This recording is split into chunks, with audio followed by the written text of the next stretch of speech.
বাপ মারে খুশি করতে লক্ষ টাকা খরচ করা লাগে না রে যুবক। মারে বাবারে খুশি করতে বোয়াল মাছ খাওয়ানো লাগে না। মুখ বইরা আম্মা কয়া ডাক দেও, মুখ বইরা আব্বা কয়া ডাক দেও, দেখবা বাপ মার দিল খুশি হয়ে গেছি। আল্লাহ কয় বান্দা তুই তোর মারে খুশি করলি না, যেন আমি আরশের মালিক রে খুশি কইরা নিলি। রাতের বেলা মাথায় একটু তেল লাগায় দিছো মার, বাবার পায়ের তলায় একটু তেল মালিশ করে দিছো। ওই রাতে যদি তোমার মরণ হয়, মায়ের নবীর সুসংবাদ তোমার ব্যাপারে, যত বড় গুনাহগার তুমি হও না কেন, সকাল হওয়া মাত্রই তোমার জন্য জান্নাতের দরজা খোলা। সকাল হওয়া মাত্রই জান্নাতের দরজা খোলা। আর একজন যদি জীবিত থাকে, একজনকে খুশি করো, একটা জান্নাতের দরজা তোমার জন্য খোলা। এরপরে নবী বলেন আমান আসবাহা আসিয়ান লিল্লাহি ফি ওয়ালিদাইহি আসবাহা লাহু বাবান মাফতুহান মিনান নার।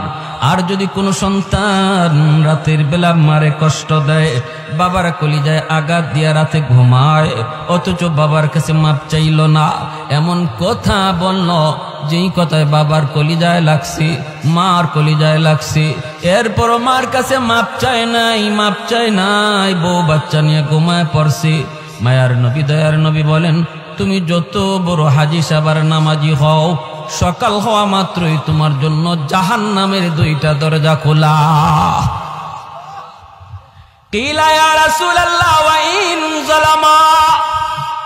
সাহাবায়ে কেরাম জিজ্ঞেস করে ইয়া রাসূলুল্লাহ, এত বড় কথা, যদি কোনো মা কোনো বাবা সন্তানের সাথে জুলুম করে, যদি কোনো সন্তানের উপরে বাপ মা জুলুম করে, তিনটা সন্তানের ভিতরে দুইটারে মায়া করে, একটারে কম মায়া করে, অথবা সম্পত্তি বন্টন করার সময় একজনরে কম দিছে আর একজনরে বেশি দিছে, এইভাবে যদি কোনো মা বাবা কোনো সন্তানের উপরে জুলুম করে গো নবী, তবুও কি সন্তান বাপ মার সাথে ভালো আচরণ করবে?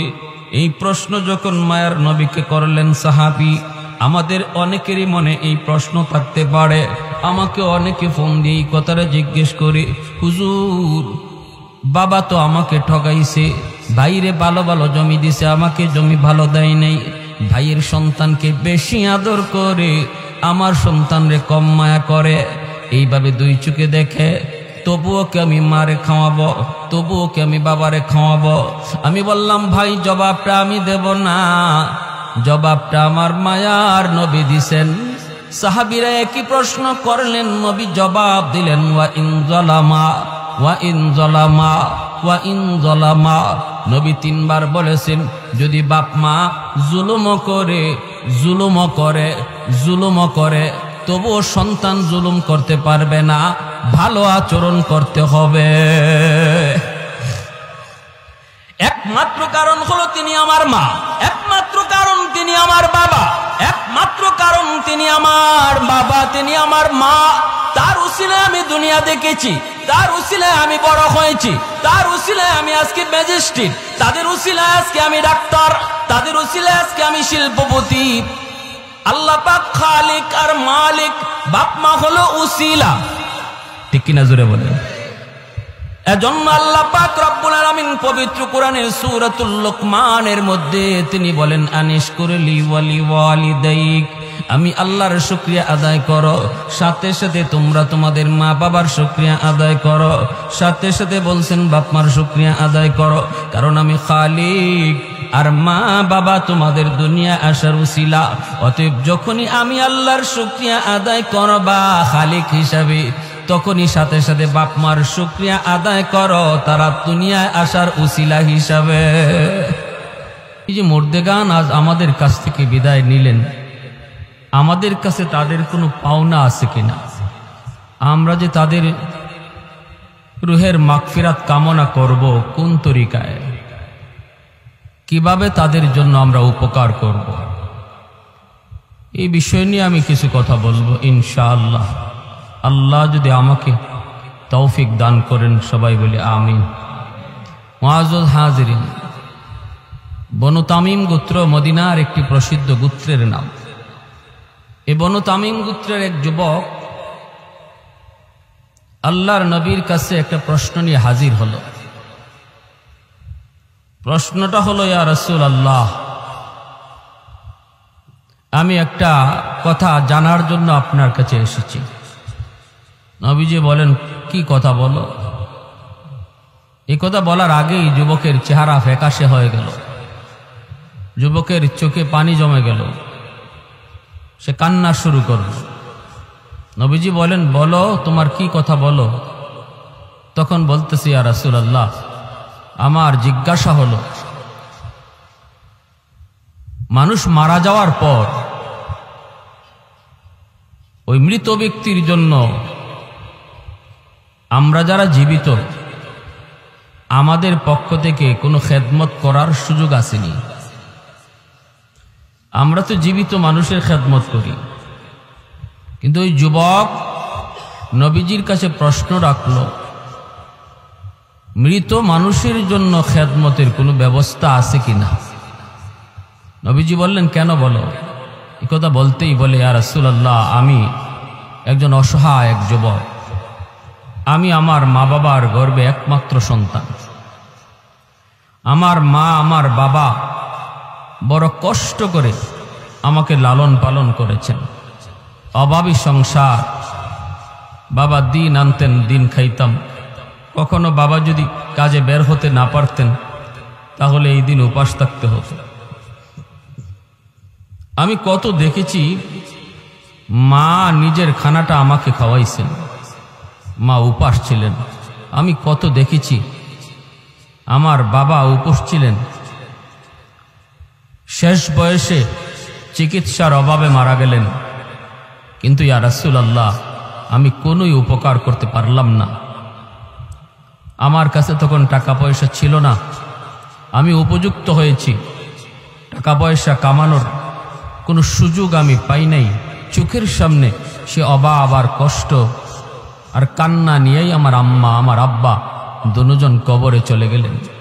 আমি কোনো খেদমত করতে পারি নাই, কোনো খেদমত করতে পারি নাই। এই ধরনের আমাদের মধ্যে আসেনি না? আছে। যুবক বলতেছে, ইয়া রাসূলুল্লাহ, এখন আল্লাহ আমাকে অনেক সম্পদ দিছে, আমি এখন প্রচুর সম্পদের মালিক, টাকা পয়সার কোনো অভাব নাই, কিন্তু আমার এই টাকা দিয়ে কার খেদমত করব? যার খেদমত করার ছিল সে তো নাই, তারা তো নাই। ওগো নবীজি, এখন আমি শুধু রাতের বেলা কান্না করি, চোখের পানি জড়াই, মার সে অভাবের দৃশ্য দেখা, মার কষ্টের কথা চিন্তা কইরা, বাবার কষ্টের কথা চিন্তা করে, যে আজ আমি চাইলে আমার আম্মাকে আমার আব্বাকে যত বড় ডাক্তার হোক তারে দেখাইতে পারতাম, মাকে একটা ভালো শাড়ি কিনে দিতে পারতাম, আব্বারে একটা ভালো লুঙ্গি কিনে দিতে পারতাম। যখন মা বাবা দুনিয়ায় ছিল তখন আমার তৌফিক ছিল না, আর এখন আল্লাহ আমাকে তৌফিক দিছে, কিন্তু সুযোগ কেড়ে নিয়েছে, মা বাবা কবরে শায়িত। ইয়া রাসূলুল্লাহ, ওগো নবীজি, আমি জানতে চাই, আমি কি আমার আম্মা আব্বাকে কোনো খেদমত করার সুযোগ আছে? এই কথা বইলা যুবক কাঁদতেছে। যুবকের কান্না দেখে আমার আপনার রহমতের নবীও কান্না শুরু করে দিয়েছে। কারণ নবীজি তো মা বাবার কথা শুনলে এমনিতেই নরম হয়ে যান। কারণ জন্মের আগেই তো আমার আপনার নবী বাবা হারাইছেন, বুঝ হওয়া মাত্রই মা হারাইছেন, মার খেদমতের সুযোগও নবী পান নাই, বাবাকে তো চোখেই দেখেন নাই। আব্বা ডাক্তার ভিতরে কত মজা আমার আপনার নবী তা জানেন না। বাবা ডাক দিলে কত মজা লাগে সেটা নবী বুঝতেন না।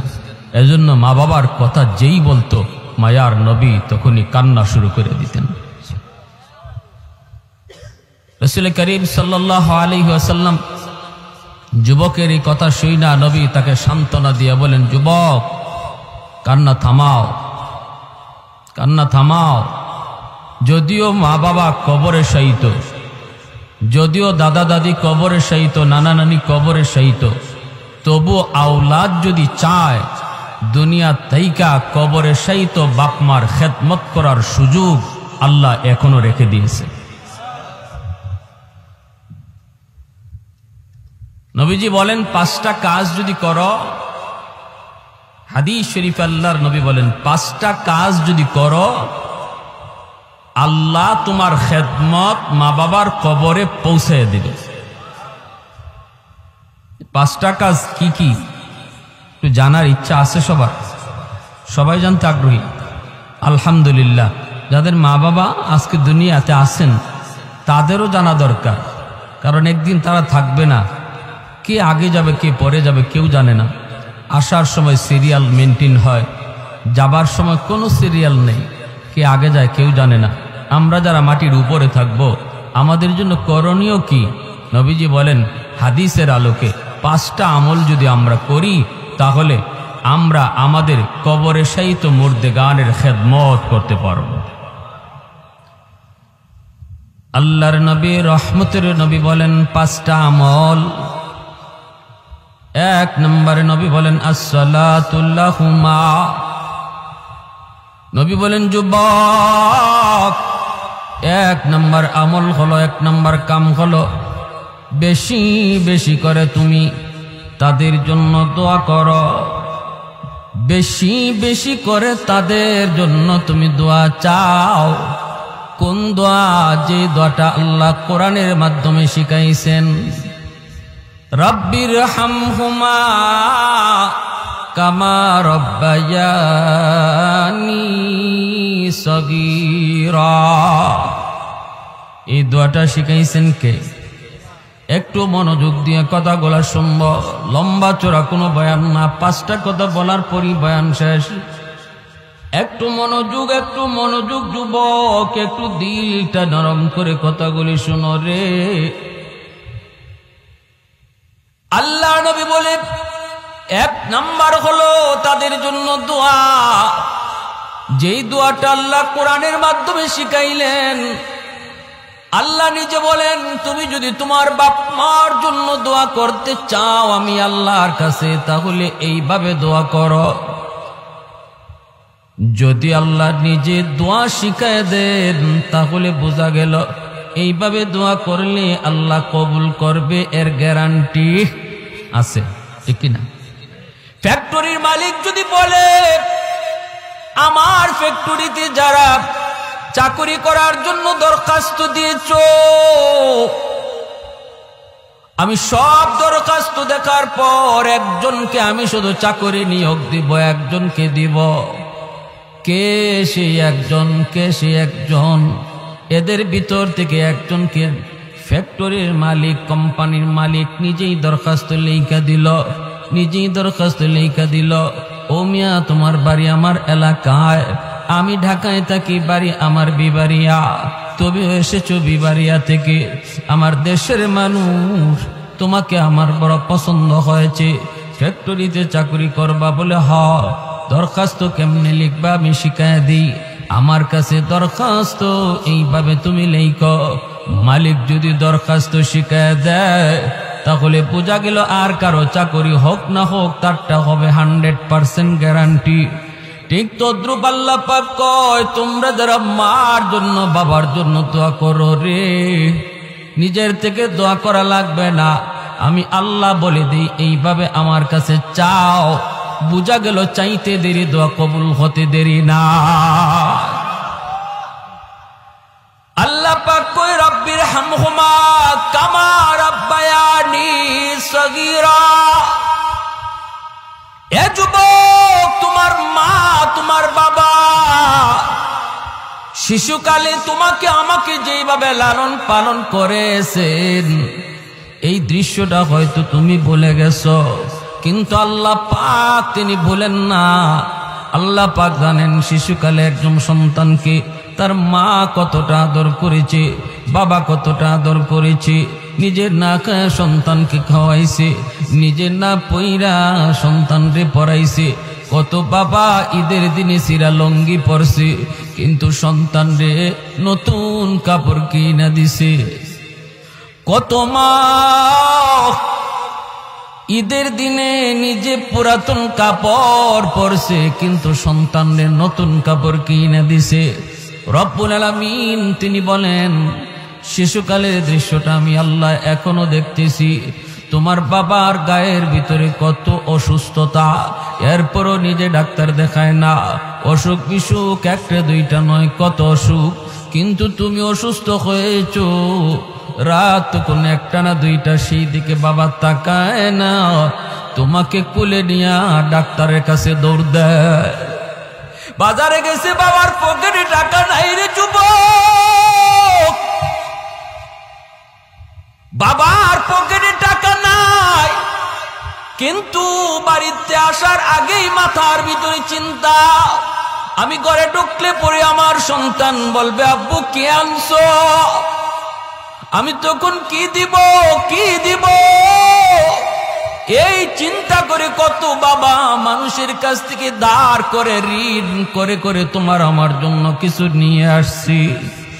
আল্লাহ পাক রব্বুল আলামিন বলেন, তুমি যখন আমি আল্লাহর কাছে বাপ মার জন্য দোয়া চাইবা, তখন আমাকে ইয়াদ করায় দিও।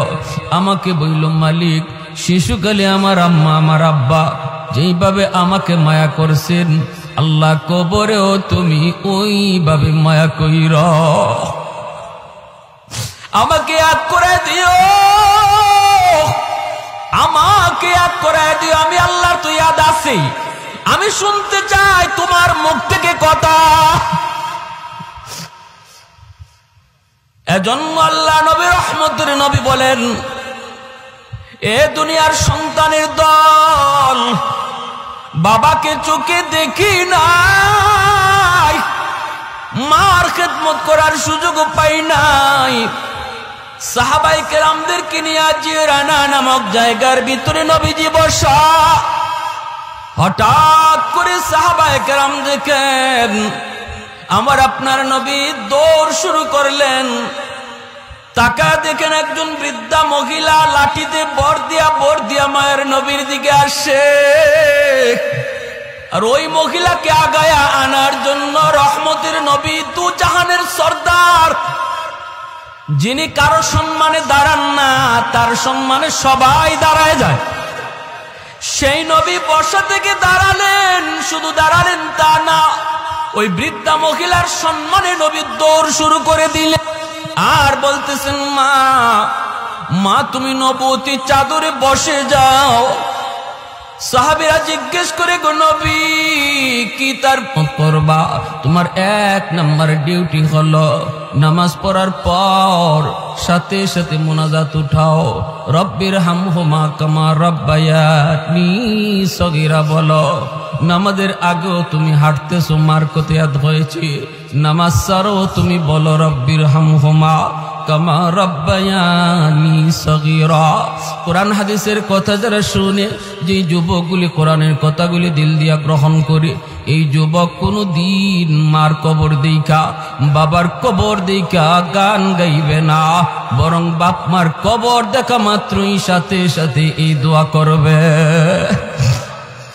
কত যুবক বাবার কবরের পাশ দিয়া চইলা যায়, বন্ধুদের সাথে গল্প করে করে চলে যায়, দিলের ভিতরে কোনো অনুভূতি নাই, দিলের ভিতরে কোনো পরিবর্তন নাই। না না না যুবক, একটাবার চিন্তা করো রে, একটাবার চিন্তা করো, এই মা এই বাবা কতটা ঋণ তোমার আমার কাছে রাইখা গেছে। আজ যদি আমি আমার বাবার কবর দেখা এই দোয়া পড়ি, আগামীকাল আমার কবরের সামনে আমার সন্তান দোয়া করবে। আমি যদি গান গায়ে যাই, বাচ্চাও অপেক্ষা করো, তোমার সন্তানও তোমার কবরের সামনে গান গাইবে। এজন্য বলি, না না যুবক, নবী বলেন যখনই ইয়াদ হয় তখনই তুমি এই দোয়াটা পড়ো, রব্বির হামহুমা কামা রাব্বায়ানি সগীরা, রব্বির হামহুমা কামা রাব্বায়ানি সগীরা। পড়ব না সবাই ইনশাআল্লাহ? সবাই এই দোয়াটা পড়ব। ইমাম সাহেব যখন পড়ে তখন আমিও জবানে জবানে বলবো, শুধু আমিন বলবো তা না, যখনই ইমাম সাহেব বলবে রব্বির হামহুমা, আপনি আমিও জবানে জবানে বলবো রব্বির হামহুমা, জবানে জবানে দোয়াটা পড়ব। না না শুধু আমিন বইলেই শেষ না, নিজের জবানেও বলবো ইনশাআল্লাহ। ভাইয়েরা বন্ধুরা, করাচির হযরত হাকিম আক্তার সাহেব রাহিমাহুল্লাহ আল্লাহর বহুত বড় ওলি, করাচির মসজিদে নামাজ পড়েন। হঠাৎ করে দেখেন একজন যুবক বড় সুন্দর করে নামাজ আদায় করলো, ডান হাত তার কাপড় দিয়ে পেঁচানো। নামাজ শেষ হলে পরে আল্লাহর ওলি যুবককে ডাক দিলেন, যুবক বড় সুন্দর করে নামাজ পড়েছ, কিন্তু তোমার ডান হাত কাপড় দিয়ে পেঁচানো কেন? যুবক বলতেছে, ও আল্লাহর ওলি, এই করুণ ইতিহাস, আমি আমার মায়ের গর্ভে একমাত্র সন্তান। আমার মার সাথে বেয়াদবি করার কারণে আমার হাতের মধ্যে পচন দেখা দিয়েছে। পচন, এই পচন ভালো হয় না। আল্লাহর ওলি বলেন, কেন তুমি কি ডাক্তার দেখাও না? ভারত পাকিস্তানের সব ডাক্তার দেখানো শেষ, কেউ রোগ ধরতে পারে না। ডাক্তার বলে, আমরা তো বুঝি না কেন তোমার পচন ভালো হয় না, বরং উপরের দিকে ওঠে, উপরের দিকে ওঠে। আমি বলেছি, ডাক্তার তোমরা আমার রোগ ধরতে পারো না, কিন্তু আমি নিজে আমার রোগ ধরে ফেলেছি। আমার আগুন লাগছে আসমানে, তোমরা পানি দিতেছ জমিনে, এই আগুন কোনো দিন নিভবে না। মার সাথে বেয়াদবি করেছি, মার সাথে বেয়াদবি করেছি, বউয়ের কোথায় মার গায়ে হাত উঠায় ফেলছি, নাউজুবিল্লাহ। যেই মাত্র মার গায়ে হাত উঠেছি, মা হাও মাও করে কান্না করে আর করে, বাবা আজকে তুই বউয়ের কোথায় আমি মার গায়ে হাত উঠে দিলি, একবারও চিন্তা করলি না এই হাতটা মা চুমায়া চুমায়া বড় করছি। তোর বাবা নাই, জন্মের কিছুদিন পরে তোর বাবা মারা গেলেন। তোর মুখের দিকে তাকাইয়া জীবন যৌবন শেষ করে দিলাম, অন্যত্র বিয়ে বসলাম না। আজকে তুই তোর বউয়ের কথায় আমি মার গায়ে বুঝে তুই হাত উঠায় দিলি, তাহলে ঠিক আছে, আল্লাহ যেন তোর এই হাত পচায় দেয়, নাউজুবিল্লাহ। তুই যেন আমার জানাজার নামাজ পড়তে না পারো। যুবক বলতেছে, ও আল্লাহর ওলি, মা এই পদ্ম দেওয়া মাত্রই আমি টের পাইছি আমার পায়ের জমিন কাইপা উঠছি। অফিসে গেলাম, কিছুদিন পরেই মার মৃত্যু সংবাদ। বাড়িতে আসার জন্য রওনা দিলাম, কিন্তু রাস্তায় এত সমস্যা হয়েছে অন্য কোনোদিন হয় না।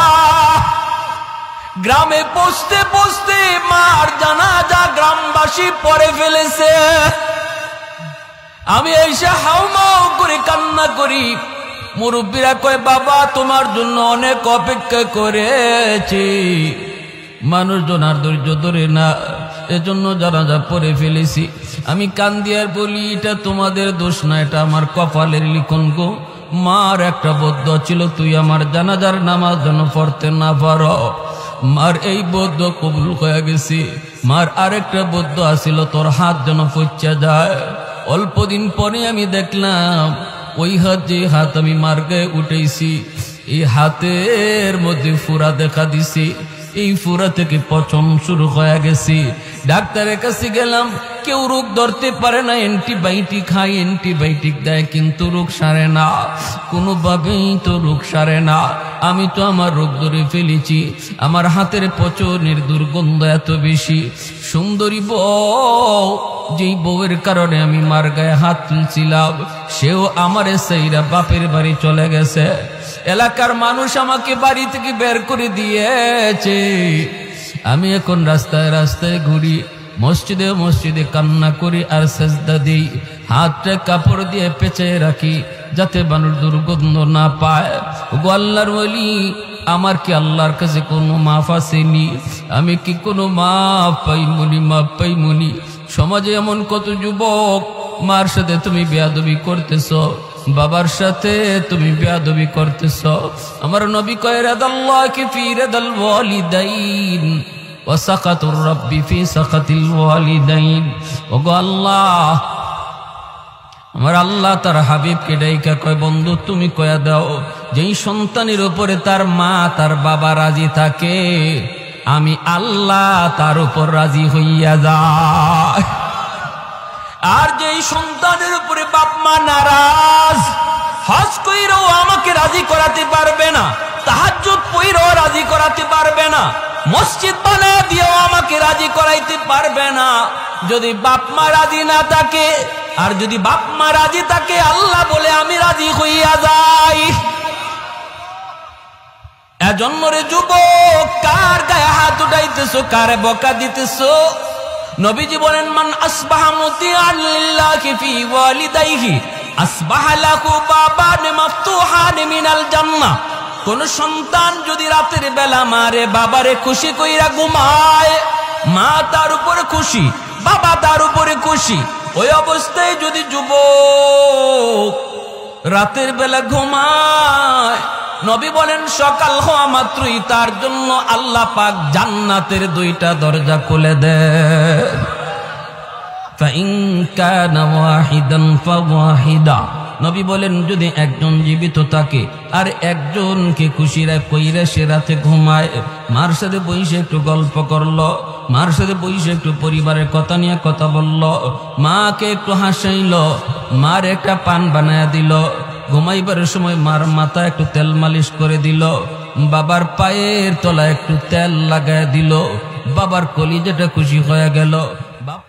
এজন্য আল্লাহ নবী বলেছেন, যুবক এক নাম্বার কাম হলো যখনই মার কথা বাবার কথা ইয়াদ হবে এই দোয়াটা পড়বা, আর এই দোয়াটা পড়া মাত্রই সাথে সাথে পড়তে দেরি আল্লাহ পাক তোমার বাপ মার কবরে খেদমত পৌঁছাইতে দেরি হবে না। 2 নম্বরে নবী বলেন, ওয়াল ইস্তিগফারু লাহুমা, মার জন্য বাবার জন্য তুমি সাধ্যমতো দান করো, সদকা করো, মসজিদ মাদ্রাসায় দান করো, অভাবী মানুষকে দান করো। মার আত্মীয় অভাবী, বাবার আত্মীয় অভাবী, অভাবী মানুষকে তুমি দান করো। যখনই তাদের নামে তুমি দান সদকা করবা, সাথে সাথে আল্লাহ পাক তোমার মা বাবার কবরে তোমার খেদমত পৌঁছে দিবে। 3 নম্বরে নবী বলেন, ইনফাযু আহদিহিমা মিন বাদিহিমা, মা বাবার যদি কোনো মানুষে যদি তোমার মার কাছে বাবার কাছে কোনো পাওনা থাকে, কারো ঋণ লইয়া যদি মা কবরে যায় থাকে, বাবা কবরে যায় থাকে, নবী বলেন 3 নম্বর হলো বাবার ঋণ পরিশোধ করো। যখনই তুমি বাবার ঋণ পরিশোধ করবা, সাথে সাথে বাবার কবরে তোমার খেদমত পৌঁছায় দিবে কে? আর একটু জোরে বলেন কে? আর একটু জোরে বলেন কে? বাবার ঋণ তুমি পরিশোধ করবা, পৌঁছে দিবে আল্লাহ তোমার খেদমত। ভাইরা বন্ধুরা, প্রতিবেশীর হক নষ্ট করেছে তোমার বাবা, তুমি জানো 1 হাত 1.5 হাত জায়গা বাবা জোর দখল করে নিয়েছে। তোমার বাবার গায়ে শক্তি ছিল, তারপর পরিবারও বড় ছিল, গোষ্ঠীও বড় ছিল, এজন্য জমি দখল করেছে। তুমি জানো, যদি আজকে তুমি বাবার কবরে খেদমত পৌঁছাইতে চাও, গরু জবাই করে জিয়াফত পরে করো, আগে ওই 1 হাত জায়গা ফেরত দিয়া দাও, সাথে সাথে আল্লাহ পাক বাবার কবরে খেদমত পৌঁছে দিবে। তোমার ফুফুদের পূর্ণ হক নষ্ট করেছে, তোমার আব্বা তোমার ফুফুদের হক দেয় নাই, তোমার প্রতি দরদি হইয়া, তোমার প্রতি দরদি হইয়া, সন্তানের ভবিষ্যতের কথা চিন্তা কইরা বোনদের হক অনেক ভাইয়েরাই নষ্ট করে। বোনের জমি দেয় না, অথচ বোনের যে অংশ আছে অংশটা ধার্য করেছেন কে? আর একটু জোরে বলেন কে? খালি জমি জমানা বাড়িও আসতে মাতেন দিয়ে। আপনাদের সমাজে এই কথার প্রচলন আছে নাকি? কয় বাড়িও লই দিবি, বাড়ির অংশ লই দিবি। যত ব্যক্তিতে বাপের বাড়ির থেকে বাড়ির অংশ নিছে, সাথে সাথে বাপের কবর ফাইটে গেছে। নাউজুবিল্লাহ, জোরে কম ডর লাগায়, বোনরে ডর লাগায়। আবার কয় বাড়ির অংশটা লই যাইবি, বেড়াইতে আইবি না? তো বেড়াইতে আইবি না, ভাইয়ের বাড়িতে বেড়াইতে আইবি না, সব লইয়া গেলে বেড়াইবে কই? তাহলে বোঝা যায় বেড়ানি যাইতে হইলে আগে জমি রাখা লাগে। এখন যদি জিজ্ঞেস করে কেউ যে তুমি যে তোমার শালির বাড়িতে বেড়াইতে যাও, তুমি যে তোমার সম্বন্ধীর বাড়িতে বেড়াইতে যাও, এখানে কয়েকের জায়গায় আগে জমা রাখছো? বোনের ব্যাপারে যে বলো যে তুই ভাইয়ের কাছ থেকে সব সম্পদ যদি লইয়া যাস, তাহলে বেড়াইতে আইবি না। তুমি যে অন্যত্র বেড়াইতে যাও অথবা বোনের বাড়িতেও যাও, মাঝে মাঝে যাও, বোনের ওখানে তুমি কয়েকের জমি রাখছো? কথা ঠিক কিনা ধরে বলেন? এই ধরনের ধোঁকাবাজি কথা বইলা যারা বোনের হক দিচ্ছেন না বা দেয় না, মনে রাখবা তুমি যত বড় হাজি হও, যত বড় গাজী হও, কবরে যাওয়া মাত্রই আগুন শুরু হইছে। আর এই আগুন নিবানোর একমাত্র পথ, তার সন্তান যদি চায় যে বাবার কবরে আগুন নিবাই, যদি সন্তানটারে দিন শিখায় থাকো, সন্তানের অন্তরে আল্লাহর ভয় ঢুকায় যাও, যদি সন্তানরে আল্লাহর পরিচয় শিখায় যাও, আখিরাতের ফিকির তার অন্তরে ঢুকায় যাও, তাহলেই শুধু বাঁচার একমাত্র পথ। এই সন্তান যদি মনে করে আল্লাহ আমার আব্বার কবরে আগুন নিবানো দরকার, সেই শুধু পারে এই অংশটা ফেরত দিবে, ফুফুদেরকে ডাকবে, ফুফু না থাকলে ফুফাতো ভাই বোনরা ডাকবে, দেখকে বলবে তোমাদের যে অংশটা আছিল পুরাপুরি লইয়া যাও, পুরাপুরি দিয়া দিবে। যদি তোমার চাচারে ঠগায়া থাকে, চাচারে ডাকো, দেখকে নাইলে চাচাতো ভাই বোনরে ডাকো, দেখকে তাদের অংশটা তাদেরকে বোঝাও। যেদিন বুঝাইবা, যেদিন ফেরত দিবা, ওই দিনই বাবার কবরের আগুন নিববে। কথাটা শক্ত হয়ে গেছে কি ভাই? অসুবিধা হইতেছে আপনাদের? এর আগে 10টা গরু জবাই করে জিয়াফত করলেও কবরের আগুন নিববে না, কবরের আগুন নিববে না। আরেকজনের হক নষ্ট কইরা তুমি কবরে যাবা, আর এই হক ফেরত না দিয়া তোমার সন্তান 10টা গরু জবাই কইরা জিয়াফত করছে, লাভ নাই। এজন্য আল্লাহ নবী বলে, যুবক যদি তুমি তোমার মা বাবার খেদমত করতে চাও, তাহলে 3 নাম্বার কাজ হলো, মা বাবার কাছে যদি কোনো ঋণ থাকে কারো, তারা যদি ঋণ লইয়া কবরে যায় থাকে অথবা কারো হক নষ্ট করে কবরে যায় থাকে, সেই হকটা তুমি দ্রুত ফেরত দাও, সাথে সাথে তোমার খেদমত কবরে পৌঁছায় দিবে কে? আল্লাহ। কি ভাই অসুবিধা হইতেছে? কথাগুলা জানার দরকার আছে না নাই? 4 নম্বর আল্লাহর নবী বলেন, সিলাতুর রাহমিল্লাতি লা তুসালু ইল্লা বিহিমা। আল্লাহর নবী রহমতের নবী বলেন, যুবক 4 নাম্বার হলো তোমার মার যাদের আত্মীয় স্বজন আছে, মা দুনিয়ায় নাই কিন্তু মার আত্মীয় স্বজন এখনো দুনিয়ায় আছে। যেমন মামা মায়ের আত্মীয়, খালা মামার মায়ের আত্মীয়, নানা মায়ের আত্মীয়, নানি হলো মায়ের আত্মীয়, খালা তো ভাই বোন মায়ের আত্মীয়, মামা তো ভাই বোন তোমার মায়ের আত্মীয়। মাছকে কবরে যদি তুমি মায়ের কবরের আগুন নিবাইতে চাও অথবা কবরে খেদমত পৌঁছাইতে চাও, নবী বলেন তাদের রক্তের মানুষের সাথে সুসম্পর্ক রাখো।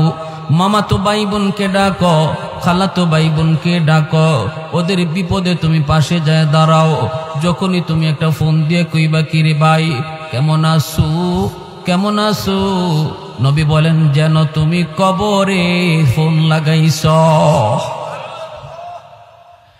মার কবরে তোমার ফোন লাগাই দিবে আল্লাহ। তুমি ফোন দিছো মায়ের রক্তের মানুষ কেমন আছে, কিন্তু আজকে আমাদের চিত্র হলো এমন, নিজের মানুষ পর হয়ে যায়, পর আপন হয়ে যায়। ঠিক কিনা জোরে এখন?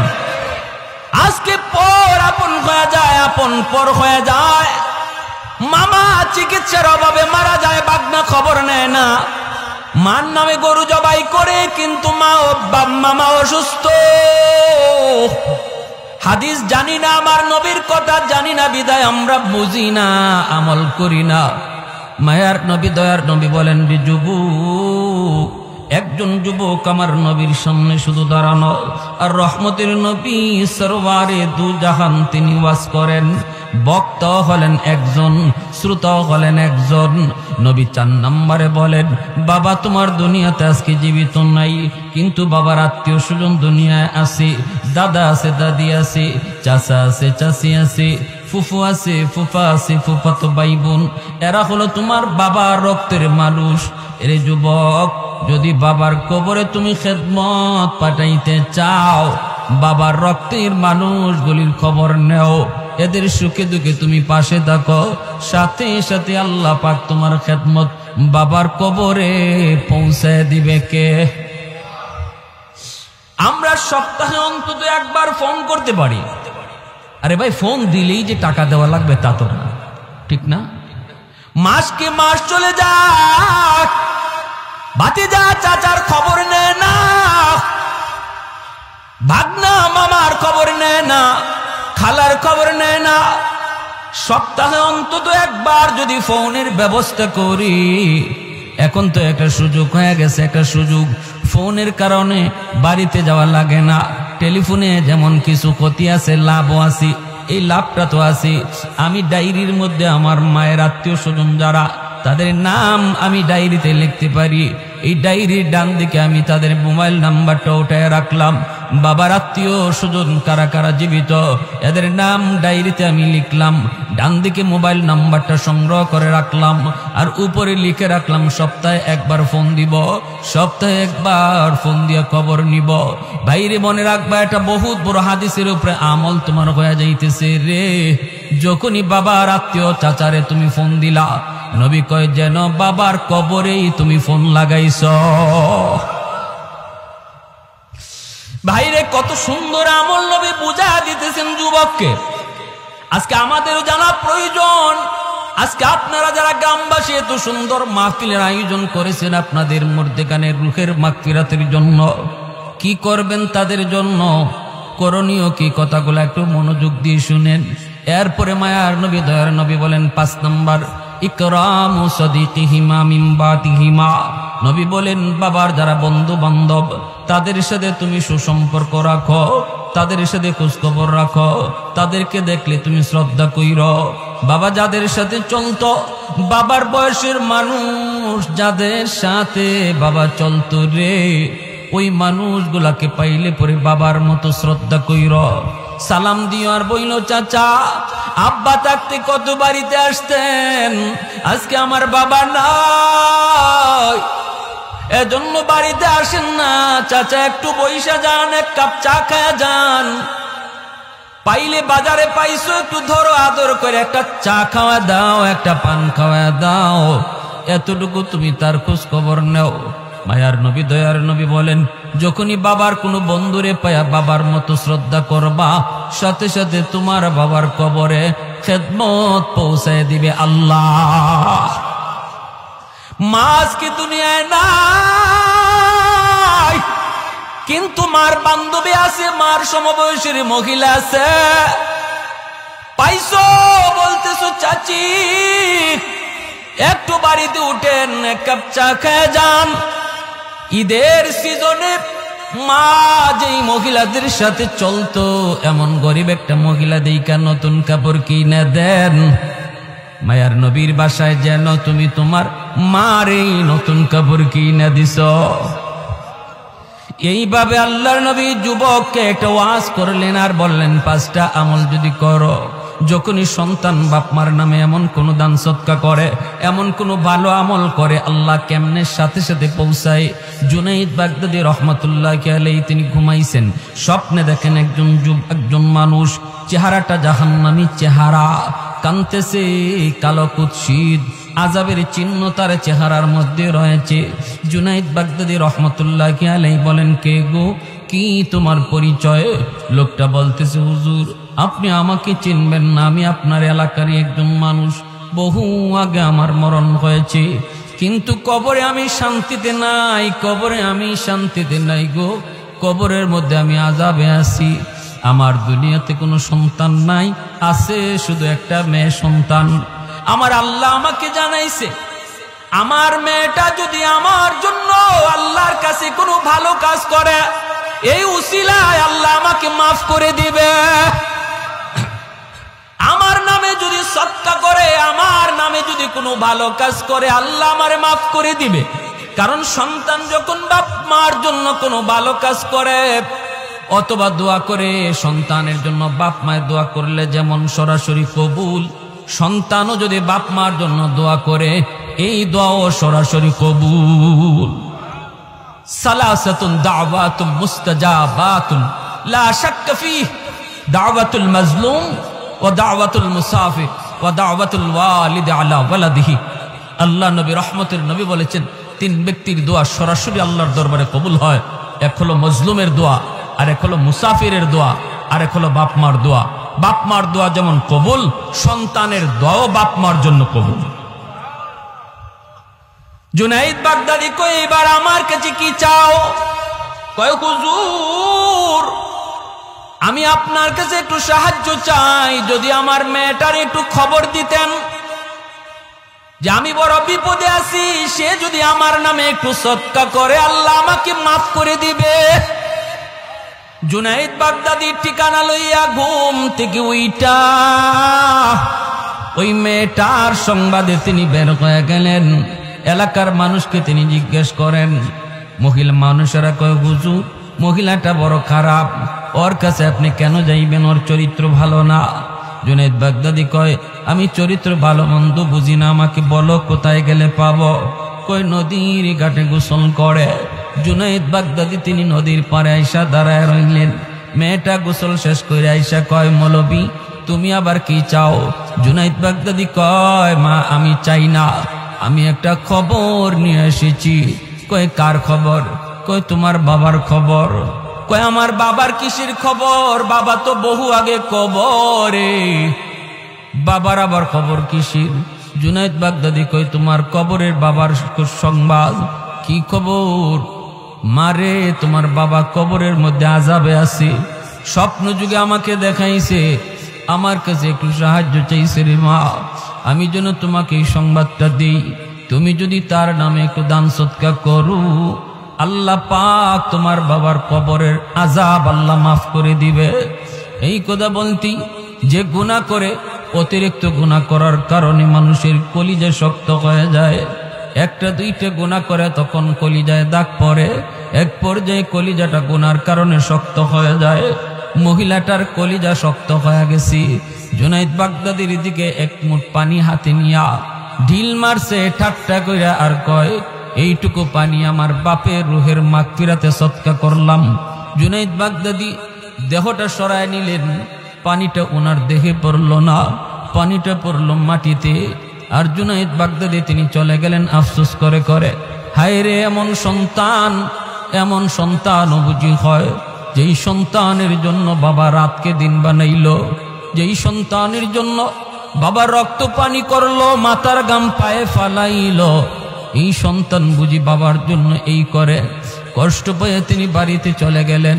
রাতে ঘুমাইলেন, স্বপ্নে দেখেন ওই মানুষটা, গত রাতের মানুষটা জান্নাতি চেহারা লয়া সামনে হাজির। আল্লাহর ওলি বলে ভাই কি খবর? চেহারা পরিবর্তন কেমন করে হলো? হাসি খুশি চেহারা। হুজুর আমি আপনার কৃতজ্ঞতা স্বীকার করতে এসেছি, শুকরিয়া জানাইতে এসেছি। জুনাইদ বাগদাদি কয় কই তোমার মেয়ে তো কিছুই করলো না, আমি তো খবর ঠিকই শুনাইছি, তাহলে পরিবর্তন কেমনে হলো? এইবার লোকটায় কয় হুজুর আমার মেয়েটা যে পানি ছিটা দিছে আপনার দিকে, এই পানিটা আপনার গায়ে লাগে নাই, পানিটা পড়ছে মাটিতে। একটা পোকা অনেক দিন যাবৎ পানির তৃষ্ণায় ছটফট করতেছিল, জান যায় অবস্থা। এই পোকার মুখে যখন পানির ছিটাটা যায় পড়ছি, পোকা পানি পান কইরা তার জীবন রক্ষা পাইছে। পোকায় দোয়া করেছে আল্লাহ যার উসিলায় জীবন ফিরে পাইলাম, আল্লাহ তুমি তারে মাফ করে দাও। এই উসিলায় আল্লাহ আমাকে মাফ করে দিছে। मैं तालिब मौला हो मेरे इश्क निराला, मैं तालिब मौला हो मेरे इश्क निराला, है जुमला जहां जिनके तजल्ली से उजाला, है जुमला जहां जिनके तजल्ली से उजाला, मादर दो जहां गैर खुदा यार नदारिम, जुज़ याद खुदा ही चेदिगुर कार नदारिम, जुज़ याद खुदा ही चेदिगुर कार नदारिम। जुरे कोन আল্লাহু আকবার। তাহলে মা বাবার জন্য আমাদের করণীয় কি, এটা আমরা হাদিসের আলোকে জানলাম। কয়টা আমল? আর একটু জোরে বলেন কয়টা? 1 নম্বরে দোয়া, 1 নম্বরে, 2 নম্বরে দান সদকা করব ইনশাআল্লাহ, 3 নম্বরে বাপ মা কারো ঋণ কারো হক মাইরা থাকলে হক ফেরত দেওয়া। এটা একটু কষ্ট হবে, এরপর আমি বলবো যদি বাপ মার আদর্শ সন্তান তুমি হয়ে থাকো, যদি বাপ মার নেক সন্তান হয়ে থাকো, সম্পদের প্রতি লোভ করো না, কারণ এই সম্পদ তোমার হাতে থাকলে তুমি কবরে গেলেও আগুনে জ্বলবা যদি তোমার সন্তান ওইটা ফেরত না দেয়। ঠিক কিনা? হ্যাঁ, আমি যে জিনিস কবরে সাথে লয়ে যাইতে পারলাম না, এই জিনিসের কারণে কবরে আমি মাইর খাইমু, জাহান্নামের আগুনে জ্বলমু, অথচ এটা জানার পরেও আমি দুনিয়া থাকতে এটার ব্যবস্থা করলাম না, সে বুদ্ধিমান না বোকা? জোরে বলেন, বুদ্ধিমান না বোকা? বোকা, সে বোকা। এজন্য আমার ভাই সাবধান, বোনদের হক কেউ নষ্ট করব না, ছোট ভাইয়ের হক নষ্ট করব না, প্রতিবেশীর হক নষ্ট করব না। এটা খতরনাক কবিরা গুনাহ। আপনার মৃত্যুর পর যদি আপনার সন্তান এটা ফেরত না দেয়, আপনার বাঁচার কোনো পথ নাই, কোনো পথ নাই। কিন্তু সন্তানের দিল তৈরি হলে তো, সন্তান যদি আমি ওইভাবে গইরা তুলি, সন্তানরা যদি দিন শিখায়া যায়, সন্তানরা যদি আখেরাত বুঝায়া যায়, সন্তানরা যদি আল্লাহর পরিচয় জানায়া যায়, তাহলে তো এতটুকু করবে। এতটুকু তো আমরা করি না, ঠিক কিনা জোরে কর? এতটুকু তো করি না। তাহলে আমি কেন এত বড় বোকা সাজবো? আমি কেন এই কাজ করব যেই কাজের কারণে আমার মরণের পরে আমার শাস্তি পাইতে হবে, আর ভোগ করবে অন্যরা, শাস্তি পাইমো আমি, খাইব আরেকজনে, আর শাস্তি পাইমো আমি। এজন্য 3 নম্বর কাজটা হলো আমরা তাদের হক ফিরে, মানুষের হক ফিরে দিব। 4 নম্বর হলো তাদের আত্মীয় স্বজন যারা আছে তাদের সাথে খোঁজ খবর রাখবো। আমার সাথে একটু হাত তুটাইয়ে বলবেন, সপ্তাহে একবার আমরা এরকম ডায়েরির মধ্যে নাম লিখে আত্মীয় স্বজনের, সপ্তাহে না পারি 2 সপ্তাহে একবার আমরা তাদের নাম্বারে ফোন দিয়ে খোঁজ খবর নিব। আমার নবীর হাদিসের উপরে এই আমলটা কারা করতে রাজি আছি? একটু হাতটা উঠে আল্লাহরে দেখা। আল্লাহ তুমি কবুল করো, জোরে বলেন আমিন। আজকে কালকে বাজারও যাইয়া আমরা একটা ডায়েরি কিনবো ইনশাল্লাহ। কোন একটা ডায়েরি কিনবো, কিনা এই ডায়েরির মাঝে আমার মার আত্মীয় কারা কারা জীবিত আছে, বাবার আত্মীয় কারা কারা জীবিত আছে, তাদের নাম লিখবো, নাম্বার, মোবাইল নাম্বার যদ্দূর ফারি আমার কাছে জানা আছে লিখবো, না জানা থাকলে সংগ্রহ করব, সংগ্রহ করে লিখতে রাখবো। এই ডায়েরিটা থাকবে আমার কাছে, আমি উপরে লিখতে রাখবো। আমি সপ্তাহে পারবো না, মাসে একদিন ফোন দিব, দেন মাসে একদিন ফোন, মাসে একদিন ফোন দিয়ে শুধু খোঁজ খবরটা নেবেন।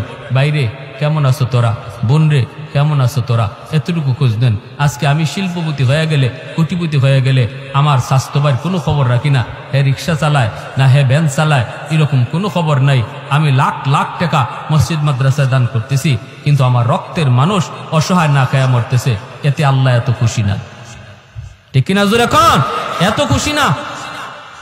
বাবার আত্মা খুশি না, বাবার রুহের মাগফিরাত এই আমলে হবে না যতটা আমলে হবে বাবার রক্তের মানুষের প্রতি খোঁজ খবর রাখলে। বিপদে পড়ে গেছে, চিকিৎসার অভাবে চিকিৎসা করাইতে পারতেছে না, বাবা নাই কিন্তু চাচা চিকিৎসার অভাবে টাকা পাইতেছে না, আপনি এখানে টাকাটা দেন। আল্লাহ নবী বলেন, বাবার রক্তের মানুষের খোঁজ নিবা, সাথে সাথে আল্লাহ তোমার বাবার খোঁজ খবরে নিবে। সুবহানাল্লাহ।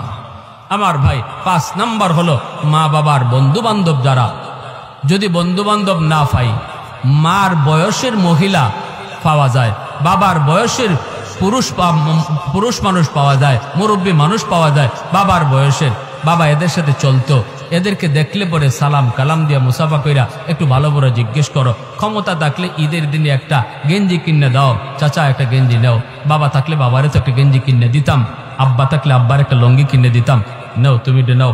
এভাবে যদি তুমি তাদের অন্তত খোঁজখবর নাও, একটু তাদের সাথে শ্রদ্ধার নজরে কথা কও, আল্লাহ নবী বলেন সাথে সাথে তোমার খেদমত আল্লাহ বাবার কবরে পৌঁছে দেবে।